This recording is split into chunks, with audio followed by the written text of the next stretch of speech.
மனுஷனா பிறந்த ஒவ்வொருத்தருக்கும் சின்ன சின்ன ஆசைகள் அப்படிங்கிறது இருக்கும். போட வேண்டிய ட்ரெஸ்ல இருந்து, சாப்பிட்ற சாப்பாடுல இருந்து, எந்தெந்த இடத்துக்குலாம் போகணும், யார் யாரெல்லாம் மீட் பண்ணணும் அப்படிங்கிற எல்லா சுதந்திரமும் சரி, அதுக்கு உண்டான சப்போர்ட்டிங் சிஸ்டமும் சரி இந்த காலகட்டத்துல கம்ப்ளீட்டா இருக்கு. ஆனா 60 வருஷத்துக்கு முன்னாடி அதுவே பெண்களுக்கு இந்த சொசைட்டி வந்து அந்த 60 இயர்ஸ் பேக் 50 இயர்ஸ் பேக் பார்த்தீங்க அப்படின்னா, அதுவும் மெயினா நார்த் இந்தியாலலாம் பார்த்தீங்க அப்படின்னா ரெஸ்ட்ரிக்ஷன்ஸ் வந்து பயங்கரமா இருந்திருக்கு. ஸோ அந்த ரெஸ்ட்ரிக்ஷன்ஸ் எல்லாம் உடச்சி எரிஞ்சு ஏன் என் வாழ்க்கையை நான் எனக்கு பிடிச்ச மாதிரி வாழவே கூடாதா அப்படின்ட்டு அவங்க ஒரு கேள்வியை எழுப்பி அந்த ரெஸ்ட்ரிக்ஷன்ஸை உடைச்சிட்டு அவங்களுக்கு பிடிச்ச மாதிரியான வாழ்க்கையை மட்டும் வாழாம 4 பேத்துக்கு பயன்படக்கூடிய ஒரு பிளாட்ஃபார்ம், ஒரு இனிஷியேட்டிவ்லாம் தொடக்கி வச்சுட்டு இன்னைக்கு எப்படி அவங்க ஒரு விமன் லீடரா இருந்திருக்காங்க அப்படின்ட்டு சொல்லக்கூடிய ஒரு புத்தகம் தான் touch the sky, reshmi Bansal. இது கம்ப்ளீட்டா நார்த் இந்தியாவில் சில பெண்மணிகள், அதாவது வந்து இவங்கெல்லாம் பார்த்தீங்க அப்படின்னா ஒரு மிகப்பெரிய செலிபிரிட்டிஸோ இல்லை லைம் லைட்ல வந்த பர்சன்ஸோ கிடையாது, நம்மள மாதிரியான ஒரு நார்மலான ஒரு பர்சன்ஸ் தான். ஸோ இந்த பெண்மணிகள் தன்னுடைய வாழ்க்கையில கடந்து வந்த பாதைகளை பத்தி எப்படி அப்படிங்கிறத ஒரு ஸ்டோரிஸ் மூலியமாகவும் அவங்க தொடக்கி வச்ச இனிஷியேட்டிவ்ஸ்லாம் என்னென்ன அப்படின்னு சொல்லக்கூடிய ஒரு ஃபுல் புக்கு தான் இந்த டச் த ஸ்கை அப்படிங்கிறது. ஸோ நிறைய ஸ்டோரிஸ் நிறைஞ்ச ஒரு புக்கு தான். அந்த இந்த புக்கோட ஒரு ஃபுல் ரிவ்யூ தான் நம்ம இன்னைக்கு பார்க்க போறோம். என்னங்க, ஒரு புக் படிக்கலாமா?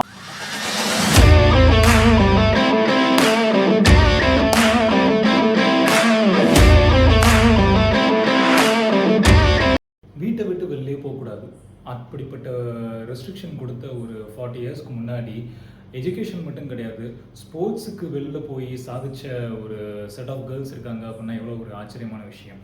ஸோ உதய்பூரில் ஒரு செட் ஆஃப் கேர்ள்ஸ் பார்த்தீங்க அப்படின்னா ஃபுட்பால் எப்படியாச்சும் கற்றுக்கணும் அப்படின்னு சொல்லிட்டு ஃபுட்பாலில் இன்ட்ரெஸ்ட் ஆகி அந்த ஒரு பீரியட் ஆஃப் டைமில் ஃப்ரான்ஸ் அப்படிங்கிற ஒரு பர்சன், இந்தியாவை சுற்றி பார்க்கணும் அப்படிங்கிறதுக்காக வந்த ஒரு பர்சன், இவங்களோட இன்ட்ரெஸ்ட் தெரிஞ்சு இவங்களுக்கு ஃபுட்பால் ஃபுல்லாக கற்றுக் கொடுத்து அது மூலயமா ஸ்டடீஸ், அது மூலயமா பல ப்ரொஃபஷனல் டெவலப்மெண்ட்ஸ் எல்லாத்தையுமே கற்றுக் கொடுத்து ஒரு 3 to 4 இயர்ஸில் பார்த்தீங்க அப்படின்னா வீட்டில் சின்ன சின்ன காம்படிஷன்லேருந்து ஸ்டார்ட் பண்ணி அவங்க ஊரில் இருக்கிற காம்படிஷன் எல்லாத்தையும் கடந்து அதுக்கப்புறம் ஒரு நேஷ்னல் இது எல்லாத்தையும் கடந்து ஸ்பெயினில் நடக்கிற ஒரு இன்டர்நேஷ்னல் காம்படிஷனுக்கு இந்த செட் ஆஃப் கேர்ள்ஸ் அனுப்பிச்சு வைக்கிற ஒரு ஸ்டோரி தான் யுவா கேர்ள்ஸ் அப்படிங்கிற ஒரு ஸ்டோரி. ஸோ ஃப்ரான்ஸ் என்ன பண்ணியிருக்காப்புல அப்படின்னா அவங்களுடைய பேரண்ட்ஸ் எல்லாத்தையும் கன்வின்ஸ் பண்ணி அந்த ஸ்பெயினில் நடக்கிற காம்படிஷனுக்கு பாஸ்போர்ட்லேருந்து வீசாலேருந்து எல்லா ஹேர்டில்ஸ் எல்லாத்தையும் தாண்டி ஸ்பெயினில் போய் கப்பை ஜெயிச்சுட்டு வந்து பயங்கரமாக நின்றுருக்காங்க யுவா கேர்ள்ஸ். ஸோ யுவா கேர்ள்ஸ் அப்படிங்கிறவங்க பார்த்தீங்க அப்படின்னா அந்த காலத்தில் ஸ்போர்ட்ஸில் கண்டிப்பாக திறமை இருந்துச்சு அப்படின்னா ஜெயிக்கலாம் அப்படிங்கிறதுக்கு இந்த யுவா கேர்ள்ஸ் அப்படிங்கிறவங்க மிகப்பெரிய ஒரு உதாரணம். ஸோ இதே யுவா மாதிரியே இன்னொரு பிளாட்ஃபார்ம், இன்னொரு ஸ்டோரி தான் விகல்ப் ஃபவுண்டேஷன் அப்படிங்கிறது.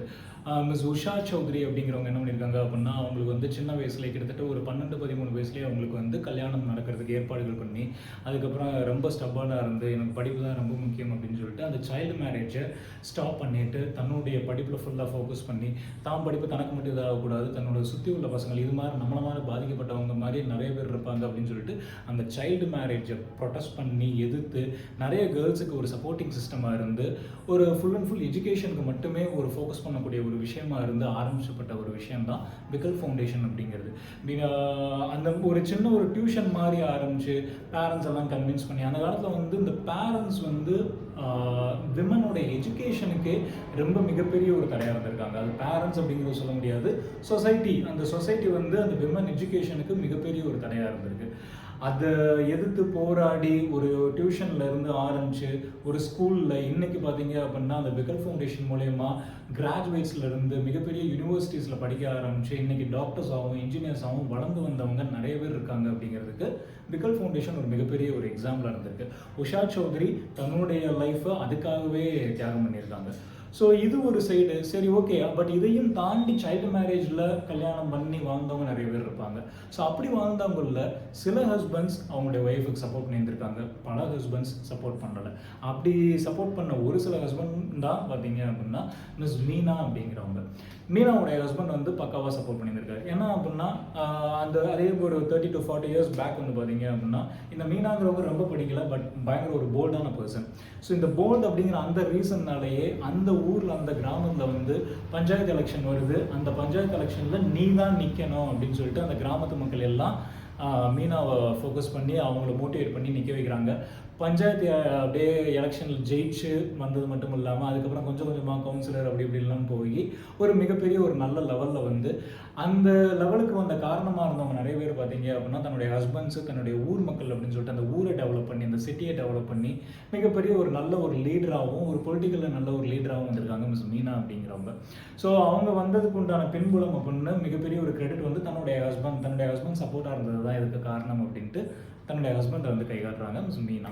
ஸோ இது ஒரு பொலிட்டிக்கல் டேர்ம்ஸ் மட்டும் இல்லாமல் ஒரு இப்போ அந்த ஒரு ஹஸ்பண்ட் சப்போர்ட்டிங் அந்த இது மட்டும் இல்லாமல் இன்னொரு இடத்துல பார்த்தீங்க அப்படின்னா விதவை பெண்களை வந்து எந்த அளவுக்குலாம் இந்த சமுதாயம் வந்து ஒரு இதாக ட்ரீட் பண்ணியிருக்கு அப்படிங்கிறதுக்கு மிகப்பெரிய ஒரு எடுத்துக்காட்டு பார்த்தீங்க அப்படின்னா சாயா அப்படிங்கிறவங்க.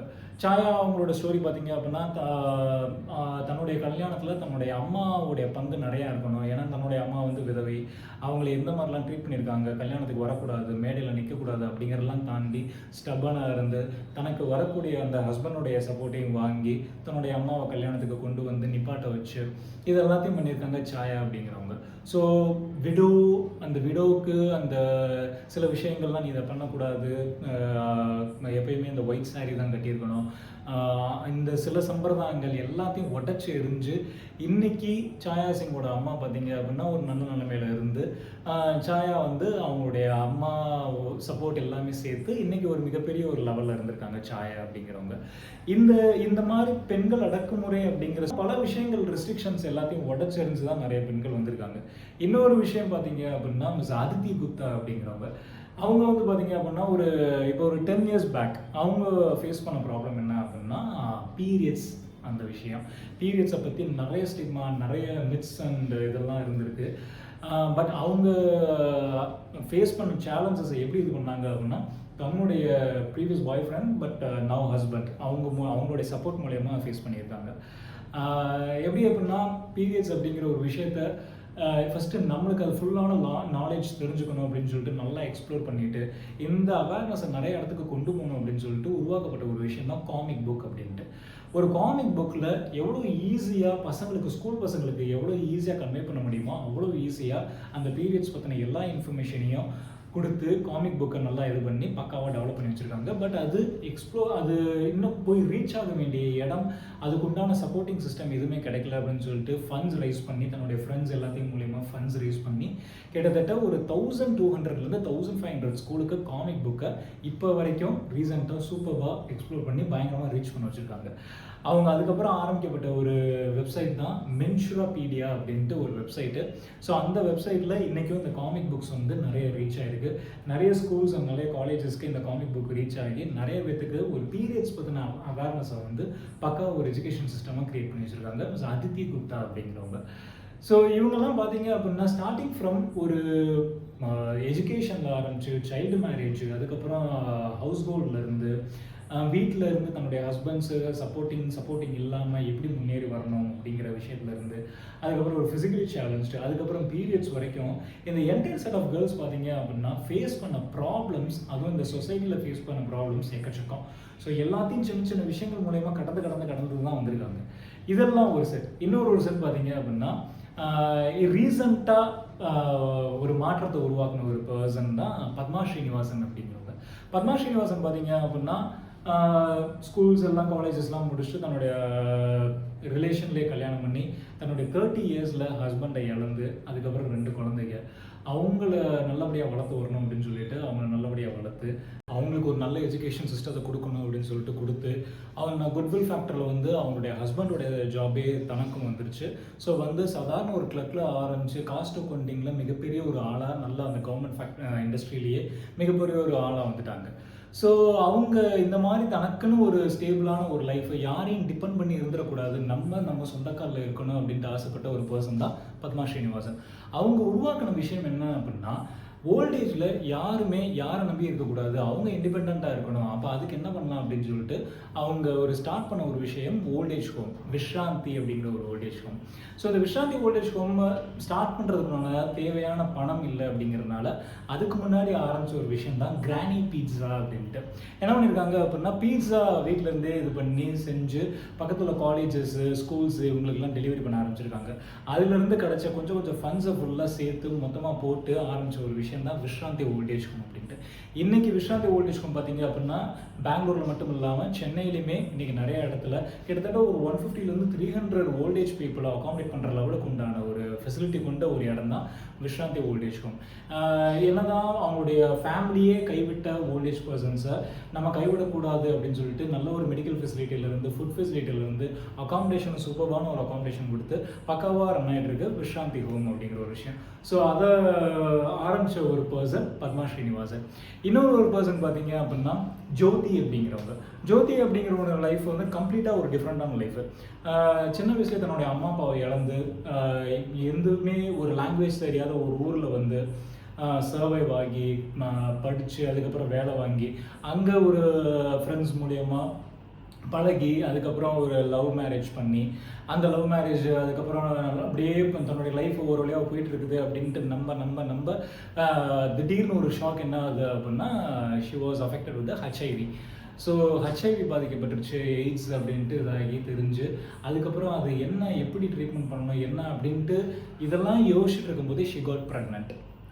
ஸோ இந்த ப்ரெக்னென்ட்டு அதுக்கப்புறம் எப்படி என்ன பண்ண போகிறோம், நம்மளோட லைஃபே மிகப்பெரிய ஒரு கேள்விக்குறியாக இருக்கே அப்படின்னு சொல்லிட்டு அவங்க கன்சல்ட் பண்ணும்போது தான் தெரிய வந்துச்சு இந்த பேபி இஸ் கம்ப்ளீட்லி ஃபைன், நீங்கள் தான் ஹெச்ஐவியால் பாதிக்கப்பட்டிருக்கீங்க அப்படின்ட்டு டாக்டர் சொல்கிறாங்க. சரி எப்படியாச்சும் இதுலேருந்து நம்மளோட லைஃப்பை நம்ம நல்லபடியாக இது பண்ணணும் அப்படின்ட்டு அவங்க அப்படியே போயிட்டு இருக்கும்போது அதுக்கு மேலே இன்னொரு ஷாக் என்ன வருது அப்படின்னா her husband was entered into an extra marital affairs. இது மிகப்பெரிய ஒரு ஷாக்காக இருந்திருக்கு அவங்களுக்கு. இது அவங்களால தாங்க முடியல, இது பண்ணியிருக்காங்க, கெஞ்சி இருக்காங்க, எப்படியாச்சும் இது பண்ணிக்க விட்டுரு நம்ம சேர்ந்து வாழலாம் அப்படின்ட்டு எவ்வளவோ இது பண்ணியிருக்காங்க. பட் அவங்க ஹஸ்பண்ட் சுத்தமாக ஒத்துக்கவே இல்லை. He was asking for a divorce. சரி அப்படின்னு சொல்லிட்டு இனிமேல் நம்ம யாரையும் இது பண்ணிடக்கூடாது அப்படின்னு சொல்லிட்டு டிவோர்ஸ் அப்ளை பண்ணிட்டு நம்ம லைஃப்பை நம்ம பார்த்துக்கணும் அப்படின்னு சொல்லிட்டு இது பண்ணிடுறாங்க. இதையும் தாண்டி ஒரு விஷயம் என்ன அப்படின்னா குழந்தையும் எடுத்துகிட்டு போயிடுறாப்புல ஹஸ்பண்ட். ஸோ இப்போ தனி ஒரு ஆளாக இருந்து என்ன பண்ண போகிறோம் அப்படின்ட்டு இருக்கும்போது திருப்பியும் முதல்லேருந்து ஸ்க்ராட்ச்லேருந்து ஆரம்பித்த ஜோதி, அதுக்கப்புறம் இன்னொரு ஒரு ஃப்ரெண்டு, நல்ல ஒரு ஃப்ரெண்ட், அதுக்கப்புறம் அவங்களுடைய இன்ஃபர்மேஷன் விஷயங்கள்லாம் தெரிஞ்சு சப்போர்ட் பண்ணி அதுக்கப்புறம் அவங்கள கல்யாணம் பண்ணி ஹெச்ஐவி அவேர்னஸ் நிறைய பேருக்கு கொடுக்கணும் அப்படின்னு சொல்லிட்டு காலேஜஸ்லேருந்து ஸ்கூல்ஸ்லேருந்து கார்பரேட்ஸ்லேருந்து நிறைய இடத்துல ஹெச்ஐவி அவேர்னஸ் கொடுத்து இன்றைக்கி ஹெச்ஐவி அவேர்னஸோட மிகப்பெரிய ஒரு ஆலைவாக இருந்திருக்காங்க மிஸ் ஜோதி அப்படிங்கிறவங்க. ஸோ அவங்க கடந்து வந்த பாதைகள் பல எக்கச்சக்கமான விஷயங்கள். இதுக்கப்புறம் இன்னொரு ஒரு விஷயம் இதெல்லாம் பார்த்தீங்க அப்படின்னா கேர்ள்ஸ் அப்படிங்கும்போது எத்தனை விஷயங்களை வந்து கடந்து வந்திருக்காங்க. அதில் கண்டிப்பாக பாடி ஷேமிங் அப்படிங்கிறது மிகப்பெரிய ஒரு பங்காக இருந்திருக்கும் இல்லையா. ஸோ அந்த பாடி ஷேமிங்கால் பாதிக்கப்பட்ட ஒரு பர்சன் தான் அபெக்ஷா அப்படிங்கிற. அபெக்ஷா பார்த்தீங்க அப்படின்னா நார்மலான ஒரு கேர்ள், ஸ்வீட் டூத், ஸ்வீட்ஸ்க்கு ரொம்ப இன்ட்ரெஸ்ட்டு, ஃபுட்டியாக இருந்திருக்காங்க. அங்கே கல்யாணம்லாம் நல்லபடியாக இருந்திருக்கு. பட் அந்த கல்யாணம் ஆகிற டைம்லலாம் பார்த்தீங்க அப்படின்னா நார்மலான ஒரு வெயிட்டை தான் மெயின்டைன் பண்ணி இருந்திருக்காங்க. But over the period of time அவங்களுக்கு என்ன இருக்குது அப்படின்னா நிறைய ஃபிசிக்கல் ஆக்டிவிட்டீஸ் அப்படிங்கிறது கம்மியாகி நிறைய சாப்பிட ஆரம்பிச்சு வெயிட் வந்து பயங்கரமாக இன்க்ரீஸ் ஆக ஆரம்பிச்சிருச்சு. குழந்தை பிறக்க ஆரம்பிச்சு குழந்தைய வளர்க்குறது இதுலேயே தான் இருந்திருக்கு. சரி ப்ரெக்னன்சி இதெல்லாம் முடிஞ்சு நம்ம நார்மல் வெயிட்டுக்கு வந்துடுவோம் அப்படின்ட்டு நிறைய மெத்தட்ஸ் ட்ரை பண்ணியிருக்காங்க. ஜிம்மு அது இது பவுடர் அப்படி இப்படிலாம் ட்ரை பண்ணியிருக்காங்க. பட் எதுவுமே செட் ஆகலை. But one particular period of time we need to do only the hard work. அந்த ஹார்ட் ஒர்க் மட்டும்தான் நம்மளுக்கு கை கொடுக்கும் அப்படின்னு சொல்லிட்டு 1 year பர்டிகுலர் 1 year பக்காவாக ஹார்ட் ஒர்க் போட்டு எந்த விதமான பவுடர்ஸ் அந்த மாதிரி சர்ஜரி எதுவுமே இல்லாமல் வெறும் ரன்னிங் மூலியமாக மட்டுமே உடம்பை குறைச்சி கிட்டத்தட்ட 130 kgsலேருந்து 65 kgsக்கு 1 yearல கொண்டு வந்திருக்காங்க அபெக்ஷா. அதுக்கப்புறம் எடுத்த மிகப்பெரிய ஒரு டெசிஷன் என்ன அப்படின்னா அவங்களோட இன்ட்ரெஸ்ட் என்ன அப்படின்னா மேரத்தானில் பார்ட்டிசிபேட் பண்ணணும் அப்படின்ட்டு. மும்பை மேரத்தானில் பார்ட்டிசிபேட் பண்ணணும் அப்படின்னு சொல்லிட்டு அப்பீல் பண்ணியிருந்திருக்காங்க. பட் டைம் பீரியட் முடிஞ்சிருச்சு அப்படின்ட்டு 21 kilometers அவங்களால எதுவும் பண்ண முடியல. She didn't even give a second thought. 42 kilometers register பண்ணிட்டாங்க. 42 kilometers ட்ரைனிங் பண்ணணும் அப்படின்னா கிட்டத்தட்ட ஒரு 9 months ஆகும். பட் ஆனால் அவங்களுக்கு இருந்த டைம் பீரியட் பார்த்தீங்க அப்படின்னா வெறும் 1 month மட்டும்தான். ஸோ 1 monthல டிட்டர்மினேஷன் இருந்துச்சு அப்படின்னா எல்லாத்தையும் சாதிக்கலாம், மைண்ட் செட் தான் காரணம் அப்படின்னு சொல்லிட்டு அந்த 1 monthல ட்ரைனிங் எடுத்து மும்பை மேரத்தானில் நம்பர் 1 பர்சனாக வந்திருக்காங்க அபெக்ஷா. ஸோ இது எல்லாத்தையும் கனெக்ட் பண்ணுறோம் அப்படின்போது ஸ்டார்டிங்லேருந்து ஒரு சைல்டு எஜுகேஷன், அதுக்கப்புறம் சைல்டு மேரேஜ், அதுக்கப்புறம் வந்து ஒரு ஃபிசிக்கலி சேலஞ்ச்டு பர்சன், அதுக்கப்புறம் ஹவுஸ் ஹோல்டில், அதுக்கப்புறம் தன்னுடைய marriage relation, extra marital life, அதுக்கப்புறம் பார்த்திங்க அப்படின்னா ஹெச்ஐவி, அதுக்கப்புறம் பாடி ஷேமிங், அதுக்கப்புறம் பார்த்தீங்க அப்படின்னா ஓல்டேஜ். ஸோ ஸ்டார்ட்டிங் ஃப்ரம் அந்த ஒரு குழந்தையிலிருந்து முதிய தன்னுடைய ஓல்டேஜ் பர்சன்ஸ் வரைக்கும் பெண்கள் சந்தித்த விஷயங்கள் பார்த்தீங்க அப்படின்னா எக்கச்சக்கமாக இருந்திருக்கு. இந்த சமுதாயம் வந்து பெண்களுக்கு விதிக்கப்பட்ட கண்டிஷன்ஸு நிறைய கண்டிஷன்ஸ். பட் எல்லா கண்டிஷன்ஸையும் தன்னுடைய டிட்டர்மினேஷன் மூலயமா தகர்த்து எரிஞ்சிடலாம் அப்படின்னு சொல்லிட்டு எதிர்ந்து தனக்குண்டான ஒரு வாழ்க்கை பாதையை நீட்டாக கிளியராக உருவாக்கி அது அந்த ஒரு கான்ஃபிடென்ஸ், அந்த ஒரு பூஸ்ட்டு அவங்களுக்கு மட்டும் இல்லாமல் இன்றைக்கி அது நிறைய பேர்த்துக்கு பயன்படக்கூடிய ஒரு விஷயமா இருந்திருக்கு. அந்த மாதிரி உருவாக்கப்பட்ட விஷயங்கள் பல, அந்த மாதிரி உருவாக்கப்பட்ட லீடர்ஸ் தான் இந்த எல்லா பெண்களும். Starting from wiggle foundation, Yuva girls ஆகட்டும், பத்மா ஸ்ரீனிவாசன் மேடம் ஆகட்டும், அல்லது இந்த அபேக்ஷாவாகட்டும், எல்லாருமே பார்த்தீங்க அப்படின்னா தனக்கு விதிக்கப்பட்ட ரெஸ்ட்ரிக்ஷன்ஸ் எல்லாத்தையும் உடக்கி எறிஞ்சு இன்னைக்கு ஒரு மிகப்பெரிய ஒரு லீடர்ஸாக இருந்திருக்காங்க. ஸோ இதை எல்லாத்த பற்றியும் சின்ன சின்ன ஒரு ஸ்டோரிஸ் மூலயமா சொன்ன ஒரு விஷயம் தான் இந்த டச் த ஸ்கை அப்படிங்கிற புக்கு. ஸோ அருமையாக கோட் பண்ணியிருக்காங்க. எல்லாமே ஒரு ஸ்டோரி மூலியமாக தான் நம்மளுக்கு வருது. இது எல்லாமே ஒரே சாப்டர்லேயோ அந்த மாதிரிலாம் அடங்க முடியாது. ஒரு ஸ்டோரி தான். அமேசான் லிங்க்கு கீழே இருக்குது, வாங்கி படிச்சுட்டு எப்படி இருந்துச்சு அப்படிங்கிறத சொல்லுங்கள். நிறைய பேர் வீடியோஸ் லைக் பண்ணியிருக்கீங்க, சப்ஸ்கிரைப் பண்ணியிருக்கீங்க. Thank you so much for subscribing my channel. Thanks a lot. அடுத்து என்ன புக்கு படிக்கலாம் அப்படிங்கிறத மறக்காமல் கமெண்ட் செக்ஷனில் சொல்லுங்கள், டைப் பண்ணுங்கள். ஸோ நெக்ஸ்ட் புக் ரிவ்யூவில் கண்டிப்பாக மீட் பண்ணலாம்.